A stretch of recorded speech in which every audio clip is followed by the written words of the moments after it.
इस rescue operation में विज्ञान और तकनीक का प्रयोग छाया रहा, तो वहीं दूसरी ओर स्थानीय लोगों की आस्था भी प्रबल रूप में दिखाई दी। इस धरती को बाबा बौखनाथ की धरती कहा जाता है और यहाँ के स्थानीय लोगों का ये विश्वास था कि अगर ईश्वर की कृपा रही तो सभी लोग सकुशल बाहर निकलेंगे। ये इन्हीं लोगों का विश्वास था कि टनल के ठीक बाहर मुहाने पर ही एक मंदिर भी स्थापित किया गया। स्थानीय लोगों का कहना था कि पहले यहाँ पर एक मंदिर हुआ करता था, लेकिन टनल के काम के चलते उस मंदिर को यहाँ से हटा दिया गया और उनका ये मानना है कि उसके बाद से ही यहाँ पर कई तरह की घटनाएं घटने लगी, जिसके बाद जब एक के बाद एक अड़चन इस रेस्क्यू ऑपरेशन में आने लगी तो यहाँ पर पुजारी आए, जिन्होंने इस मंदिर को स्थापित किया जहाँ रोजाना पूजा अर्चना की जाती है। तो ये रेस्क्यू ऑपरेशन किस तरीके से कामयाबी से पूरा हुआ, इसमें एक बहुत बड़ी भूमिका, महत्वपूर्ण भूमिका उन रैट माइनर्स की थी जिन्होंने आखिरी जो कुछ मीटर का फासला था उसे पूरा किया और मजदूरों को सुरक्षित निकाला। सीधे रुख करते हैं, मेरी सहयोगी अंजलि सिंह ग्राउंड जीरो पे मौजूद हैं, साथ ही उनके मौजूद हैं वो रैट माइनर्स जिन्होंने इस कामयाबी को अंजाम दिया। अंजलि, ओवर टू यू, और जरा बताइए, इनसे बात कराइए, क्योंकि आज ये हीरो हैं, क्योंकि वो 41 जिंदगियां जो बाहर आई हैं उनकी सुरक्षित वापसी में सबसे बड़ी भूमिका इन्हीं रैट माइनर्स की है। बिल्कुल, ये 12 हीरोज हैं और आज के कह सकते हैं कि सबसे जो सुपर हीरो है ना, या सुपर हीरोज जिनको हम कहते हैं, वो संज्ञा आज इनको ही दी जानी चाहिए, क्योंकि यही वो लोग हैं जिन्होंने आखिरी का सबसे अहम चरण जो है वो पूरा किया। ये 12 लोगों की टीम जो हाथ से अपने देसी तरीके से, देसी तकनीक से जिन्होंने खुदाई की और लोगों को सुरक्षित बाहर निकाला है। जब टेक्नोलॉजी फेल हो जाती है, मशीनरी फेल हो जाती है, तो किस तरह से हाथ जो है वो काम आते हैं। और बात करते हैं यहाँ पर जो लोग हैं, इस पूरी टीम के सदस्य हैं, इनको लीड करने वाले भी लोग हैं, और जो अंदर पाइप के अंदर गए और उन्होंने हाथों से खुदाई की, अपने औजारों से खुदाई की। नाम बताइएगा और ये बताइए क्या रहा अनुभव आपका? मेरा मुन्ना नाम है, और जब मैं गया, मेरे को बुलाया गया, तो पाइप में हम जाते थे, उसमें स्टील आती थी, उसे हम काटते थे, बहुत मुसीबतें आती थी, फिर भी हम हटते नहीं थे। फिर उसके बाद पत्थर भी आता था, उसे भी हम काटते चलते थे।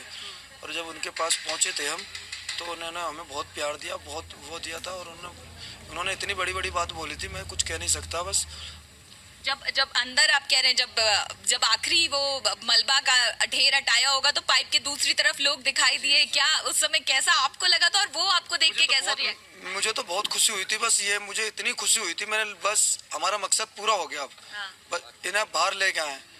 उन्होंने बहुत प्यार किया था हमसे, बहुत उन्होंने इतना वो कहा था, गले से लगाया, सीने से चॉकलेट दी हमारे को, और बोलने लगे भाई आप ही हमारे लिए भगवान हो। मैंने भगवान हम नहीं, हम तो मजदूर हैं आपकी तरह।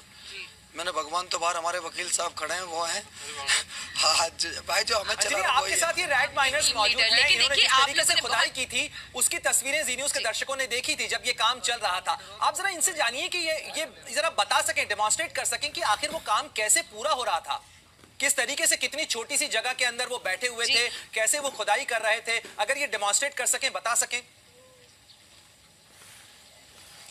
देखिए, बिल्कुल हम बात करवाते हैं। जब आप अंदर गए थे, ये बताइए, जब अंदर पहुंचे आप, तो वो किस तरह से आपने खुदाई, किस तरह से आप लोग कर रहे थे? वो मलबा सामने का था, कितनी कम जगह थी और क्या दिक्कत आ रही थी, या किस तरह से पूरा काम आप लोग कर रहे थे? थोड़ा आप बता सके हाथों के जरिए कैसा आप कर रहे थे?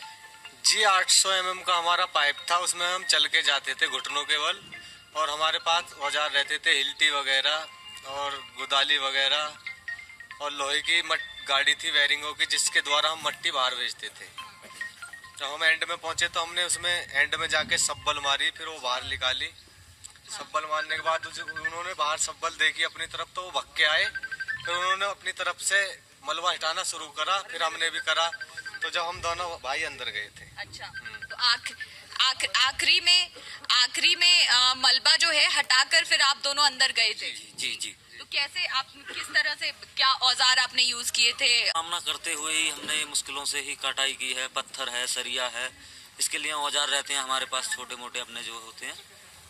अभी आप क्या ये बता सकते हैं हमको, जैसे वो छोटा सा मान लीजिए स्पेस है, अगर आप बैठ करके दिखा सके कि कितना वहाँ पे किस तरह से आप लोग बैठे थे? इस तरीके से ज्यादातर बैठा जाता है वहाँ पे, बस अधिक से अधिक इसी हिसाब से हमारी कटाई होती है, इसी से हमारी खुदाई होती है, और इसी स्पेस से ये मिट्टी हम साइड करते हैं पीछे। अच्छा, तो अगर हम माने कि जैसे यहाँ पर मलबा है जहाँ मैं बैठी हुई हूँ और आपके पास ये छोटी सी जगह है, तो इसमें आप ये पोजीशन लेकर बैठते थे पैरों को मोड़ करके, जी जी जी। और फिर आगे से ये मलबा मान लीजिए दीवार है तो किस तरह से इसको हटाते थे आप? इसको इसी हिसाब से काटते हैं। ड्रिल मशीन होती है हिल्टी, या गोदाली होती है, गोदाली इस तरीके से चलेगी, और ड्रिल मशीन ऐसे चलाते हैं बस, उसमें पत्थर के लिए काटते हुए जाते हैं। हाँ, तो बीच में पत्थर भी आए होंगे। जी जी जी, पत्थर आते हैं बीच में, उन्हें पाइप के फेस से ही काटा जाता है इतना बचा के। तो क्या हाथों से भी बीच में आप लोग मलबा हाथों से? हाँ, हाथों से पूरा ही मलबा ये हाथों से ही हटाना पड़ता है पूरा। अच्छा। हाँ, पीछे करना पड़ता है। तो ये जब ये तस्वीर ही अपने आप में बहुत रोमांचक है, लेकिन आप जरा ये बता सकें कि ये कैसे, ये ऑक्सीजन की कैसी कमी होती थी, किस तरीके से सांस लेना उनके लिए दुभर होता था उस पाइप के अंदर, और उस मुश्किल हालात की कल्पना जी न्यूज़ के दर्शक भी कर सकते हैं कि जैसे ये रैट माइनर्स दिखा रहे हैं। बिल्कुल, देखिए वहां पर बहुत चैलेंजेस थे, और जैसा बता रहे पैरों को मोड़ कर किस तरह से एक पोजीशन लेकर काम करना पड़ता था, कितने घंटे तक काम करते थे, और ऑक्सीजन की दिक्कत होती थी क्या? उसके लिए क्या व्यवस्था थी? कोई दिक्कत नहीं होती थी। ऑक्सीजन उसके अंदर है, इतना मिलता है हमें जो हम आराम से उसमें रह सकते हैं।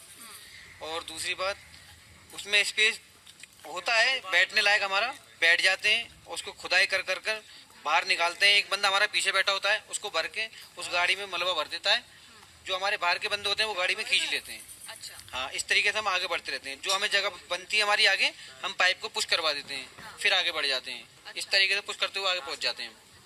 तो ये जैसा मैंने पूछा कि आप कह रहे हैं ऑक्सीजन की कोई दिक्कत नहीं थी, पर फिर भी क्या आप लोग अपने साथ सिक्योरिटी के लिए कोई ऑक्सीजन सिलेंडर या कोई ब्रीदिंग सिलेंडर? बिलोवर था। अच्छा जी, वो बिलोवर रखते थे कि अगर जरूरत? 24 घंटे वहाँ पर रखा था। अच्छा। तो आप लोग अंदर जब थे आप लोग, तो इस बीच में कह सकते हैं कि कितनी देर आप लोगों को बैठना पड़ता था, कितना दिक्कत जो है आती थी, या कितनी देर समय लग जाता था मलबे को निकालने में? एक साथ 2 लोग जाते थे आप लोग? एक साथ हम 2 लोग जाते हैं और 3 भी चले जाते हैं, और टाइम का तो हमारा कोई अनुभव नहीं।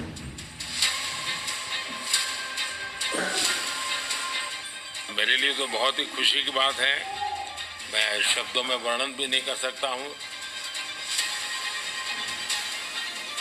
कुछ ऐसा एहसास नहीं हुआ कि हम लोगों को कुछ ऐसी कमजोरी हो रही है या कुछ ऐसा घबराहट हो रहा है, ऐसा कुछ नहीं हुआ। क्योंकि सर हम लोग 41 मेंबर्स थे सर, और सब अदर स्टेट थे सर, लेकिन ऐसी कोई बात नहीं, हम लोग सब भाई के जैसा रहते थे।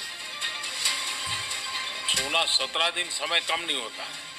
आप लोगों ने बहुत बड़ी हिम्मत दिखाई और एक दूसरे का हौसला बनाए रखा।